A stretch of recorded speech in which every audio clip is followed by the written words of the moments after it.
जय श्री राम। आज मैं आप सभी को कथा बताऊंगी। जब माता सती ने अपने शरीर का त्याग किया था यज्ञ में और पार्वती के रूप में जन्म लिया था, फिर उसके बाद में इसमें कथा होगी। नारद जी ने उनको तपस्या का उपदेश दिया था भोलेनाथ से विवाह करने के लिए। आज मैं वही सब कथा आप लोगों को बताऊंगी। जय श्री राम। श्री गणेशाय नमः। सती मरते हरि सन बर मांगा, जन्म जन्म सिउ पद अनुरागा। तेहि कारण हिम गृह ग्रह जाई, जनमी पार्वती तनु पाई। सती मरते हरि सन बर मांगा, जन्म जन्म सिउ पद अनुरागा। तेहि कारण हिम गिर ग्रह जाई, जनमी पार्वती तनु पाई। जब माता सती ने प्राण त्यागते समय भगवान से, हरि से, नारायण से, भगवान विष्णु से यही वर मांगा। जब वो अपना प्राण त्याग रही थी यज्ञ में, तब उन्होंने नारायण से यही वर मांगा कि मेरा जन्म जन्म में शिव जी के चरणों में अनुराग रहे। जब भी मैं जिस जन्म में हूँ, मेरा अनुराग शिव जी के चरणों में ही मेरा प्रेम रहे, अनुराग रहे, स्नेह रहे। इसी कारण उन्होंने हिमांचल के घर जाकर पार्वती के शरीर से जन्म लिया। फिर आगे जो होता है इसमें, जब ते उमा शैल गृह जाई, सकल सिद्ध संपत्ति तहाँ छाई। जहाँ तहाँ मुनि सुआश्रम कीन्हे, उचित बास हिम भूधर दीन्हे। जब ते उमा शैल गृह जाई, सकल सिद्ध संपत्ति तहाँ छाई। जहाँ तहाँ मुनि सुआश्रम कीन्हे, उचित बास हिम भूधर दीन्हे। माता पार्वती जब से हिमांचल के घर जन्मी, तब से वहां सारी सिद्धियां और संपत्तियां छा गईं। मुनियों ने जहां तहां सुंदर आश्रम बना लिए और हिमांचल ने उनको उचित स्थान दिया। सदा सुमन फल सहित सब द्रुम नौ नाना जाति, प्रगटी सुंदर शैल पर मनि आकार बहुभांति। सदा सुमन फल सहित सब द्रुम नौ नाना जाति, प्रगटी सुंदर शैल पर मनि आकर बहुभांति। माता पार्वती ने जब से जन्म लिया है, तब से उस पर्वत पर बहुत प्रकार के नए नए वृक्ष सदा पुष्प फल युक्त हो गए और वहां बहुत तरह की मणियों की खान प्रकट हो गई। सरिता सब पुनीत जल बही, खग मृग मधुप सुखी सब रही। सहज बैर सब जीवन त्यागा, गिर पर सकल करही अनुरागा। सरिता सब पुनीत जल बही, खग मृग मधुप सुखी सब रही। सहज बैर सब जीवन त्यागा, गिर पर सकल करहि अनुरागा। माता पार्वती ने जब से जन्म लिया है वहां पे, तब से सारी नदियों में पवित्र जल बहता है और पक्षी पशु भ्रमर भ्रमल मतलब भौरे सभी सुखी रहते हैं। सब जीवों ने अपना स्वाभाविक बैर छोड़ दिया। सब लोग आपस में जो बैर था उसको छोड़ दिया। सब प्रेम भाव से उस पर्वत पर परस्पर प्रेम से विचरते हैं, रहते हैं। सोह शैल गिरिजा गृह आए, जिम जनु राम भगत के पाए। नित नूतन मंगल गृहतासु, ब्रह्मादिक गावहि जस जासु। सोह शैल गिरिजा गृह आए, जिम जनु राम भगत के पाए। नित नूतन मंगल गृहतासु, ब्रह्मादिक गावहि जस जासु। कहने का तात्पर्य है, पार्वती जी के घर आ जाने से पर्वत ऐसा शोभायमान हो रहा है जैसे राम भक्ति को पाकर भक्त शोभायमान होता है। उस पर्वत राज के घर नित्य नए नए मंगल उत्सव होते हैं, जिसका ब्रह्मादि यश गाते हैं, ऐसा कहा गया है कथा में। वैसे भी जहां माता ने जन्म ले लिया हो, किसी चीज की कमी नहीं हो, मंगल ही मंगल सब होगा। नारद समाचार सब पाए, कौतुक कहीं गिर गेह सिधाए। शैल राज बड़े आदर कीन्हा, पद पखार बड़े आसन दीन्हा। नारद समाचार सब पाए, कौतुक कहीं गिर गेह सिधाए। शैल राज बड़े आदर कीन्हा, पद पखार बर आसन दीन्हा। जब नारद जी ने ये सब समाचार सुने तो कौतुक से ही हिमांचल के घर पधारे। पर्वत राज ने उनका बड़ा आदर किया और चरण धोकर उनको उत्तम आसन दिया। नारी सहित मुनि पद सिर नावा, चरण सलिल सब भवन सिंचावा। निज सौभाग्य बहुत गिर बरना, सुता बोल मेली मुनि चरना। नार सहित मुनि पद सिर नावा, चरण सलिल सब भवन सिंचावा। निज सौभाग्य बहुत गिर बरना, सुता बोल मेली मुनि चरना। जब नारद जी वहां गए, फिर उनको उच्च आसन दिया, बहुत ही आदर सत्कार किया हिमांचल जी ने। उसके बाद में फिर अपनी स्त्री सहित मुनि के चरणों में सिर नवाया और उनके शरणोदक को सारे घर में छिड़काया। हिमांचल ने अपने सौभाग्य का बहुत बखान किया और पुत्री को बुलाकर मुनि के चरणों में डाल दिया। त्रिकाल यज्ञ सर्वज्ञ तुम गति सर्वत्र तुम्हारी, कहो सुता के दोष गुण मुनि बर हृदय विचारी। त्रिकाल यज्ञ सर्वज्ञ तुम गति सर्वत्र तुम्हारी, कहो सुता के दोष गुण मुनि बर हृदय विचार। फिर हिमांचल जी ने कहा, हे मुनिवर, आप त्रिकालज्ञ और सर्वज्ञ हैं, आपकी सर्वत्र पहुंच है, अतः आप हृदय में विचार कर कन्या के दोष गुण कहिए। ऐसा हिमांचल जी नारद जी से कह रहे हैं। फिर आगे कहते हैं, कहा मुनि बिहस गूढ़ मृदबानी, सुता तुम्हारे सकल गुण खानी, सुंदर सहज सुशील सयानी, नाम उमा अंबिका भवानी।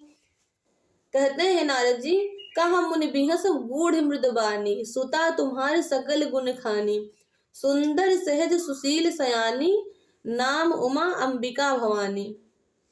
नारद मुनि ने हंसकर रहस्य युक्त कोमल वाणी से कहा, तुम्हारी कन्या सब गुणों की खान है, यह स्वभाव से ही सुंदर सुशील और समझदार है। उमा अंबिका और भवानी इसके नाम हैं। फिर आगे नारद जी कहते हैं, सब लक्षण संपन्न कुमारी, हुई है संतत पिए पियारी, सदा अचल यही कर अहि बाता, यही तेजस पई है पितु माता। सब लक्षण संपन्न कुमारी, हुई है संतत पिए प्यारी, सदा अचल यही कर अहि बाता, यही तेजस पही है पितु माता। नारद जी कहते हैं, कन्या सब सुलक्षणों से संपन्न है, यह अपने पति को सदा प्यारी होगी, इसका सुहाग सदा अचल रहेगा और इससे इसके माता पिता यश पावेंगे, ऐसा कह रहे हैं नारद जी। फिर आगे कहते हैं, हुई है पूज सकल जग माही, यही सेवत कछ दुर्लभ नाही, यही कर नाम सुमिर संसारा, त्रे चढ़िए पतिव्रत असिधारा। हुई है पूज सकल जग माही, यही सेवत कछ दुर्लभ नाही, यही कर नाम सुमिर संसारा, त्रे चढ़िए पतिव्रत असिधारा। नारद जी कहते हैं कि ये सारे जगत में पूज्य होंगी और इसकी सेवा करने से कुछ भी दुर्लभ ना होगा। संसार में स्त्रियां इनका नाम स्मरण करके पतिव्रत रूपी तलवार की धार पर चढ़ जाएंगी, ऐसा नारद जी हिमांचल जी से कह रहे हैं, माता पति के गुण दोष जो भी हैं। फिर आगे कहते हैं, शैल सुलक्षण सुता तुम्हारी, सुनहु जे अब अवगुण दुई चारी, अगुण अमान मातु पितिहीना, उदासीन सब संशय छीना। शैल सुलक्षण सुता तुम्हारी, सुनहु जे अब अवगुण दुई चारी, अगुण अमान मातु पितिहीना, उदासीन सब संशय छीना। कहते हैं नारद जी, हे पर्वतराज, तुम्हारी कन्या सुलक्षणी है, अब इसमें जो दो चार अवगुण हैं उन्हें भी सुन लो।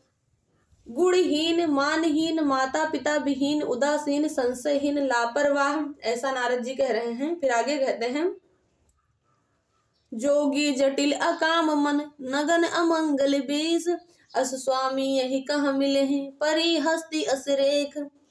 जोगी जटिल अकाम मन, नगन अमंगल बेस, अस स्वामी यही कह मिले हैं, परी हस्त असरेख।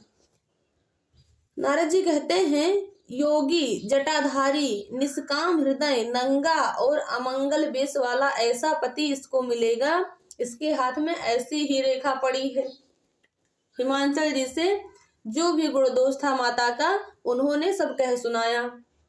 फिर आगे कहते हैं, सुन मुनि गिरा सत्य जे जानी, दुख दंपति उमा हरिसानी, नारद हो यहाँ भेद न जाना, दशा एक समुझब बिल गाना। सुनि मुनि गिरा सत्य जे जानी, दुख दंपति उमा हरिसानी, नारद हो यह भेद न जाना, दशा एक समुझब बिल गाना। नारद मुनि की वाणी सुनकर और उसको हृदय में सत्य जानकर पति पत्नी हिमवान और मैना को दुख हुआ और पार्वती जी प्रसन्न हुई।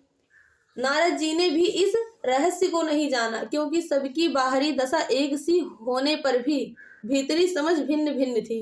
जो अंदर की दशा थी वो सबकी अलग अलग थी, लेकिन जो बाहर वाली दशा थी वो सबकी एक सी थी। इसलिए नारद जी ने ये सब रहस्य नहीं जान सके।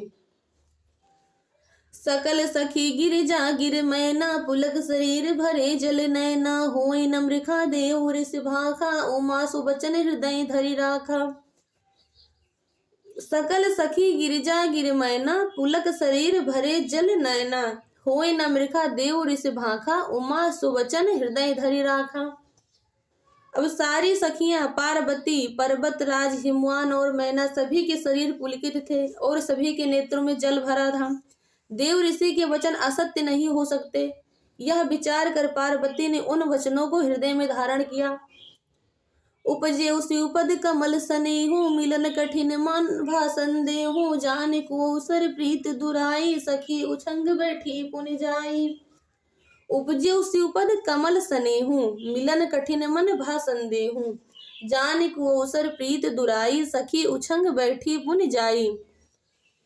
माता पार्वती ने बहुत प्रसन्न हुआ और उन्हें शिव जी के चरणों में स्नेह उत्पन्न हुआ, परंतु मन में यह संदेह हुआ कि उनका मिलना कठिन है। अवसर ठीक न जानकर उमा ने, माता पार्वती ने अपने प्रेम को छिपा लिया और फिर वह सखी की गोद में जाकर बैठ गई। झूठ न हो ही देव ऋषवानी सोच ही दंपति सखी सयानी उर धर धीर कहाई गिर राऊ कहो नाथ का करियो उपाऊ। झूठ न हो ही देव ऋषवानी सोच ही दंपति सखी सयानी उर धर धीर कहाई गिर राऊ कहो नाथ का करियो उपाऊ। देव ऋषि श्री नारद जी की वाणी झूठी नहीं होगी, यह विचार कर हिमवान जी ने, हिमांचल जी ने, मैना और सारी चतुर सखियां चिंता करने लगी। फिर हृदय में धीरज धरकर पर्वत राज ने कहा, हे नाथ कहिए अब क्या उपाय किया जाए। ऐसा नारद जी से कह रहे हैं। कहा मुनीष हिमवंत सुन जो विधि लिखा लीलारे देव धनुज नर नाग मुनि को न मेट निहारे। नारद जी कहते हैं, कहा मुनीष हिमवंत सुन जो विधि लिखा लीलार देव धनुज नर नाग मुनि को न मेट निहार। मुनीश्वर ने कहा, नारद जी ने कहा, हे हिमवान सुनो, विधाता ने ललाट पर जो कुछ लिख दिया है उसको देवता, दानव, मनुष्य, नाग और मुनि कोई भी नहीं मिटा सकते हैं। ऐसा नारद जी कह रहे हैं। फिर आगे कहते हैं, तदब एक मैं कहो उपाय हुई करो जो देव सहाई जसो बर मैं बरन्यो तुम पाही मिलहि उमय तस संशय नाही। नारद जी कहते हैं, तदब एक मैं कहो उपाय हुई करे जो देव सहाई जस बर मैं बरन्यो तुम पाही मिलहि उमय तस संशय नाही। कहते हैं नारद जी, तो भी एक उपाय मैं बताता हूँ, यदि देव सहायता करें तो वह सिद्ध हो सकता है। उमा को वर तो निसंदेह वैसा ही मिलेगा जैसे मैंने तुम्हारे सामने वर्णन किया है। ऐसा नारद जी कह रहे हैं। फिर आगे कहते हैं, जे जे बर के दोष बखाने ते सब शिव पही मैं अनुमाने जो विवाह शंकर सन होई 200 गुण सम कह सब कोई। जे जे बर के दोष बखाने ते सब शिव पही मैं अनुमाने जो विवाह शंकर सन होई 200 गुण सम कह सब कोई। नारद जी कहते हैं, परंतु मैंने वर के जो जो दोष बतलाए हैं मेरे अनुमान से वे सभी शिव जी में हैं। यदि शिव जी के साथ विवाह हो जाए तो दोषों को भी सब लोग गुणों के समान ही कहेंगे। ऐसा कहते हैं नारद जी। जो अहि सेज शयन हरि करही बुध कछु तिन्ह कर दोष न धरही भान कृषान सर्व रस खाही तिन्ह कहा मंद कहत को नाही। जो अहि सेज शयन हरि करही बुध कछु तिन्ह कर दोष न धरही भान कृषान सर्व रस खाही तिन्ह कहा मंद कहत को नाही। नारद जी कहते हैं, जैसे विष्णु भगवान शेषनाग की सैया पर सोते हैं तो भी पंडित लोग उनको कोई दोष नहीं लगाते। सूर्य और अग्निदेव अक्षय बुरे सभी रसों का भक्षण करते हैं परंतु उनको कोई बुरा नहीं कहता। शुभ और अशुभ सलिल सब बही सुरसर को अपुनीत न कही समरथ कहो नहीं दोष गोसाई, रवि पावक सुरसर की नाई। शुभ अर अशुभ सलिल सब वहीं, सुरसर को न अपुनीत न कहीं। समरथ कहो नहीं दोष गोसाई, रवि पावक सुरसर की नाई। नारद जी कहते हैं गंगा जी में शुभ और अशुभ सभी जल बहता है, पर कोई उन्हें अपवित्र नहीं कहता। सूर्य अग्नि और गंगा जी की भांति समर्थ को कुछ दोष नहीं लगता। फिर आगे कहते हैं जो अस हिस्सा खा करहि नर, जड़ विवेक अभिमान, परहि कलह भर नरक मोह जीव के ईस समान। नारद जी कहते हैं जो अस हिस्सा करहि नर, जड़ विवेक अभिमान, परहि कलह भर नरक मोह जीव की ईस समान। यदि मूर्ख मनुष्य ज्ञान की अभिमान से इस प्रकार होड़ करते हैं तो वे कल्प भर के लिए नरक में पड़ते हैं। भला कहीं जीव भी ईश्वर के समान सर्वथा स्वतंत्र हो सकता है, ऐसा नारद जी कह रहे हैं। फिर आगे कहते हैं सूर्यसर जलकृति बारुन जाना, कबहु न संत करहि तेहि पाना। सूर्यसर मिले सो पावन जैसे, ईस अनीस ही अंतर तैसे। सूर्यसर जलकृति बारुन जाना, कबहु न संत करहि तेहि पाना। सूर्यसर मिले सो पावन जैसे, ईस अनीस ही अंतर जैसे। गंगा जल से भी बनाई हुई मदिरा को जानकर संत लोग कभी उसका पान नहीं करते, पर वही गंगा जी में मिल जाने पर जैसे पवित्र हो जाती है, ईश्वर और जीव में भी वैसा ही भेद है। कहने का मतलब ये है कि भगवान के जैसे इंसान नहीं बन सकते हैं, भले ही इंसान में कितना ही गुण हो तो क्या, लेकिन भगवान जैसा कोई काम नहीं कर सकता है। अगर भगवान में अवगुण भी है गुण भी है तो एक समान है, वो उससे कोई मतलब नहीं। लेकिन अगर इंसान में गुण है तो अलग ही रहेगा, वो भगवान जैसा वो गुण नहीं पा सकता है, ना कुछ कर सकता है वो। फिर आगे कहते हैं नारद जी शंभु सहज समरथ भगवाना, यही विवाह सब विधि कल्याणा। दुराराध्य पै आई है महेशु, आशुतोष पुन किए कलेशु। शंभु सहज समरथ भगवाना, यही विवाह सब विधि कल्याणा। दुराराध्य पै आई है महेशु, आशुतोष पुन किए कलेशु।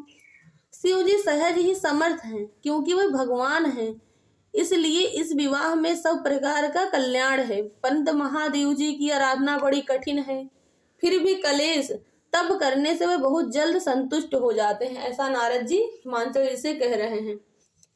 फिर आगे कहते हैं जो तप करें कुमारी तुम्हारी, भाव्यु मेट सकहि त्रिपुरारी। जदव बर अनेक जग माही, यही काशी तज दूसर नाही। जो तप करें कुमारी तुम्हारी, भाव्यु मेट सकहि त्रिपुरारी। जदव बर अनेक जग माही, यही काशी तज दूसर नाही। नारद जी कहते हैं यद्यपि तुम्हारी कन्या तप करे तो त्रिपुरार महादेव जी होनहार को मिटा सकते हैं। यद्यपि संसार में वर अनेक हैं, पर इसके लिए शिव जी को छोड़कर दूसरा वर नहीं है, ऐसा नारद जी कह रहे हैं। फिर आगे कहते हैं बरदायक प्रणतारित भंजन, कृपा सिंधु सेवक मन रंजन। इच्छित फल बिन शिव औराधे, लहु न कोटि जोगी जप साधे। बरदायक प्रणतारित भंजन, कृपा सिंधु सेवक मन रंजन। इच्छित फल बिन शिव औराधे, लहु न कोटि जोग जप साधे। नारद जी कहते हैं शिव जी वर देने वाले, शरणागत के दुखों का नाश करने वाले, कृपा के समुद्र और सेवकों के मन को प्रसन्न करने वाले हैं। शिव जी की आराधना के बिना करोड़ों योग और जप करने से भी वंचित फल नहीं मिलता है, ऐसा नारद जी कह रहे हैं। क्योंकि शिव जी को प्रसन्न करने के लिए हमें कठिन तप करना होगा, उनकी भक्ति बहुत ही प्रेम पूर्वक करनी होगी, लेकिन वो प्रसन्न हो जाते हैं। ऐसे सब नारद जी ने हिमाचल जी को बताया। ये माता पार्वती जी के जो भी गुण दोष था तब करने के लिए उनको उपदेश दिया। माता पार्वती जी का जन्म की कथा इसमें थी। ये सब कथा बहुत ही पवित्र और मंगलमयी है। आप सब लोग सुनते रहिए और अपने कलेश कष्टों को दूर करते रहिए। जय श्री राम।